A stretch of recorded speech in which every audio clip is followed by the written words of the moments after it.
Fatum e Historia, por Friedrich Nietzsche. Vacaciones de Pascua, 1862. Traducción de Luis Fernando Moreno Claros, en Nietzsche F. de mi vida. Escritos autobiográficos de juventud, 1856-1869. Valdemar, Madrid, 1997. Lectura por Gerardo Ferretis. Si pudiéramos contemplar la doctrina cristiana y la historia de la Iglesia con mirada exenta de prejuicios, nos veríamos obligados a expresar algunas opiniones opuestas a las ideas generales vigentes. Pero, sometidos desde nuestros primeros días al yugo de las costumbres y de los prejuicios, frenados por las impresiones de nuestra niñez en la evolución natural de nuestro espíritu y determinados en la formación de nuestro temperamento, casi nos creemos obligados a considerar delictivo la elección de un punto de vista más libre, desde el que poder emitir un juicio no partidista y en concordancia con los tiempos sobre la religión y el cristianismo. Un intento de este género no es obra de unas cuantas semanas, sino de una vida. Pues, ¿cómo podría destruirse la autoridad de 2 milenios garantizada por tantos hombres insignes de todos los tiempos, con el resultado de unas meditaciones juveniles? ¿Cómo sería posible que las fantasmagorías y las ideas inmaduras vinieran a sustituir a todos los sufrimientos y las bendiciones que el desarrollo de la religión ha enraizado en la historia del mundo? Es una presunción absoluta pretender resolver problemas filosóficos sobre los que se disputa con muy diversas opiniones desde hace milenios. Luchar contra opiniones que, según la convicción de los hombres más sabios, elevan al hombre hacia la verdadera humanidad. Unir la ciencia a la filosofía sin ni siquiera conocer los resultados principales de ambas. Erigir, finalmente, un sistema de la realidad recurriendo a la ciencia y a la historia, mientras que la unidad de la historia universal y sus fundamentos principales no se han abierto todavía al espíritu. Atreverse a entrar en el mar de dudas sin brújula ni guía alguna es de locos, y significa la ruina para las mentes aún inmaduras. La mayoría de ellas serán abatidas por las tempestades y solo muy pocas descubrirán nuevas tierras. Desde el centro del inmenso océano de las ideas, ¿cuántas veces siente el hombre la nostalgia de la tierra firme? ¿Cuántas veces, ante la vista de tantas especulaciones estériles, me ha asaltado el deseo de volver a la historia y a las ciencias naturales? ¿Cuántas veces no me habrá parecido nuestra filosofía entera más que una gran torre babilónica? Penetrar en el cielo es el propósito de todos los grandes afanes. El reino de los cielos en la tierra significa prácticamente lo mismo. Una infinita confusión de ideas en el pueblo es el desconsolador resultado. Todavía harán falta grandes transformaciones para que la masa comprenda que el cristianismo descansa sobre conjeturas. La existencia de Dios, la inmortalidad, la autoridad de la Biblia, la inspiración y demás cosas por el estilo nunca dejarán de ser problemas. Yo he intentado negarlo todo, pero destruir es muy fácil, mas cuán difícil es construir. E incluso destruirse a sí mismo parece más fácil de lo que es. Estamos tan determinados por las impresiones de nuestra niñez, por la influencia de nuestros padres, por nuestra educación, y lo estamos hasta un nivel tan profundo de nuestro ser interior que dichos prejuicios, profundamente arraigados, no son tan fáciles de remover por argumentos racionales o por la mera voluntad. La fuerza de la costumbre, la necesidad de algo superior, la ruptura con todo lo establecido, la aniquilación de todas las formas de la sociedad, la duda acerca de si, durante 2 milenios, la humanidad no se habrá dejado cautivar por una falsa imagen, el sentimiento de la propia temeridad y de la propia audacia. Todo esto mantiene una lucha aún no resuelta, hasta que al final, una serie de experiencias dolorosas, de acontecimientos tristes en nuestro corazón, otra vez nos llevan a nuestra antigua fe de la infancia. Sin embargo, la impresión que produce observar la incidencia de estas dudas sobre nuestro ánimo debe ser, para cada uno, un hito importante de su propia historia cultural. No puede pensarse otra cosa, sino que algo tiene que permanecer firme. un resultado de toda aquella especulación que no siempre es un saber, sino que también puede ser una creencia, una fe. Sí, algo que incluso un sentimiento moral puede reanimar a veces o dejar en suspenso. Del mismo modo que la costumbre es el resultado de una época, de un pueblo, de una determinada orientación del espíritu, así la moral es también el resultado de una evolución general de la humanidad. Es la suma de todas las verdades de nuestro mundo. Es posible que en el mundo infinito no signifique ya otra cosa que el resultado de una determinada orientación del espíritu en el nuestro. Y es incluso posible que a partir de las verdades de los diferentes mundos evolucione de nuevo una verdad universal. Apenas sabemos si la humanidad misma no será otra cosa que un estadio, un periodo de la totalidad en el devenir, si no será una manifestación arbitraria de Dios. ¿Acaso no es el hombre producto de la evolución de la piedra por mediación de la planta? ¿No habrá alcanzado ya la plenitud de su evolución y no radicará aquí también el fin de la historia? ¿Carece este devenir eterno de final? ¿Qué son los motores de esa inmensa obra de relojería? Están ocultos, pero son los mismos de ese gran reloj que llamamos historia.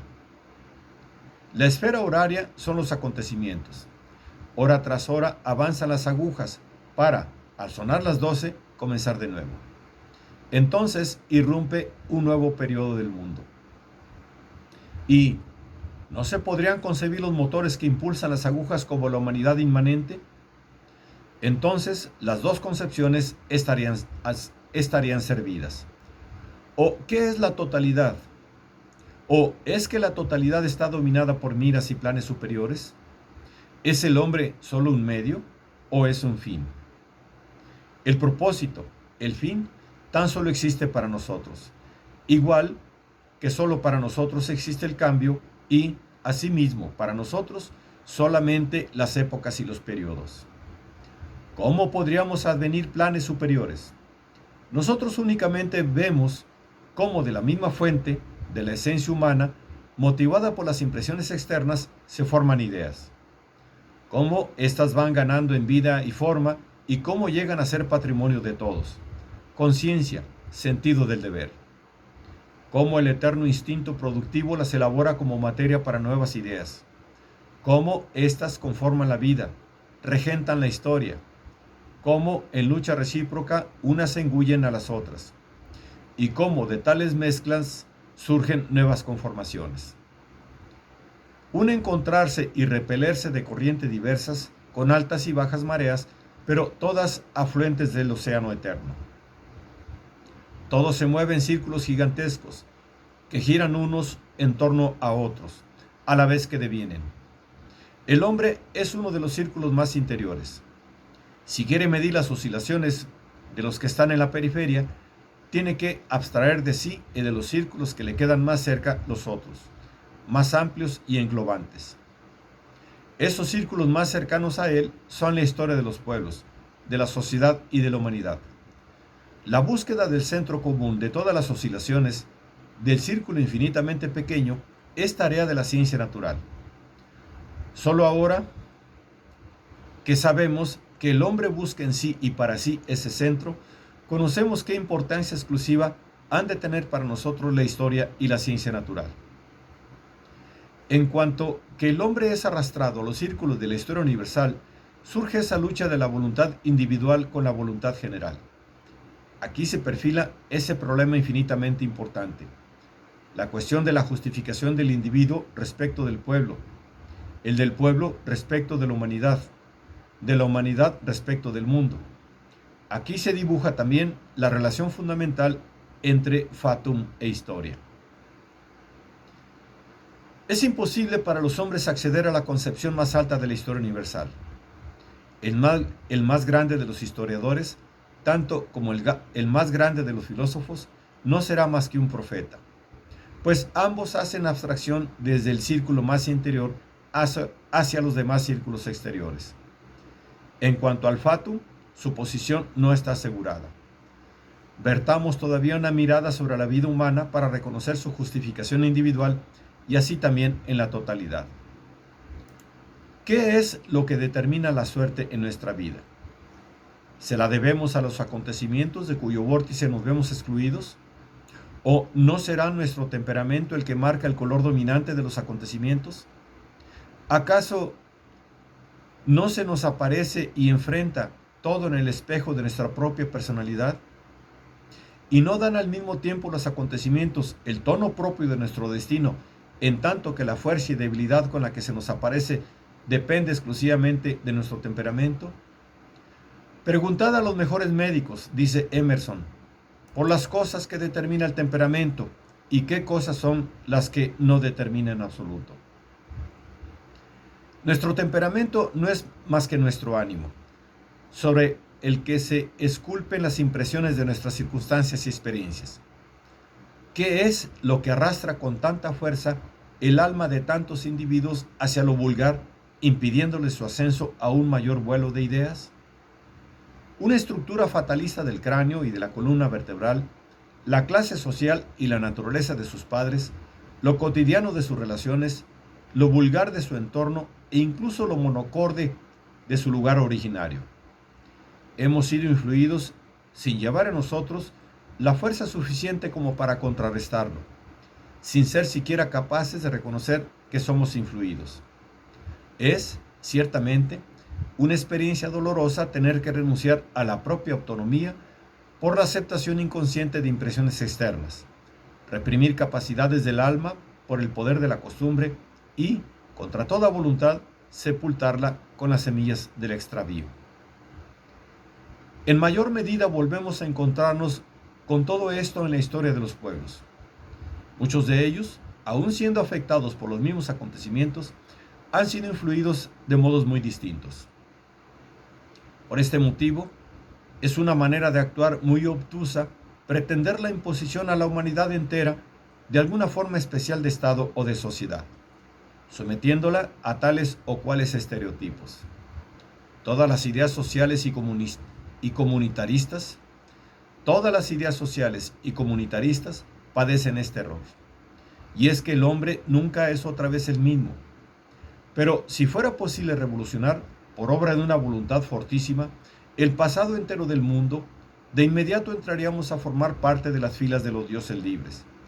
Y la historia universal no sería ya para nosotros otra cosa que un autoembriagarnos en brazos del ensueño. Cae el telón y el hombre se encuentra de nuevo como un niño que juega con mundos, como un niño que se despierta con la luz de la mañana y sonriendo borra los sueños terribles de su cabeza.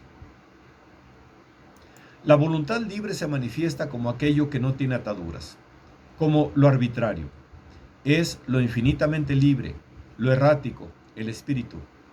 El fatum, en cambio, es una necesidad, salvo que no creamos que la historia de la humanidad es un extravío onírico, los dolores indecibles de los seres humanos, meras alucinaciones y nosotros mismos, meros juguetes de nuestras propias fantasías. El fatum es la fuerza infinita de la resistencia contra la libre voluntad. Libre voluntad sin fatum es tan impensable como el espíritu sin lo real, como lo bueno sin lo malo, pues solo las contradicciones dan lugar a los rasgos del carácter. El fatum predica continuamente el principio. Solo los acontecimientos determinan los acontecimientos. Si este fuese el único principio verdadero, el hombre no sería más que mero juguete de fuerzas ocultas desconocidas. No sería responsable de sus errores. Se hallaría, por lo tanto, libre de todo tipo de distinciones morales. Sería un eslabón necesario como miembro de una cadena. Qué feliz sería si no se empeñara en examinar su situación, si no se debatiera convulsamente en la cadena que lo aprisiona, si no mirara con loco placer el mundo y su mecánica. Tal vez no sea la libre voluntad, de modo similar a como el espíritu solo en la sustancia más infinita tal vez no sea la libre voluntad, de modo similar a como el espíritu solo es la sustancia más infinitamente pequeña y lo bueno solo la más sutil evolución de lo malo, otra cosa que la potencia máxima del fatum. La historia universal sería entonces historia de la materia. si tomamos esta palabra en un sentido infinitamente amplio. En efecto, tiene que haber todavía otros principios más elevados ante los cuales la totalidad de las diferencias confluyan en una gran unidad, ante la que todo sea evolución, serie escalonada, todo afluente de un océano magnífico, donde el conjunto de las corrientes que han hecho evolucionar el mundo vuelvan a encontrarse, a fundirse en el todo uno.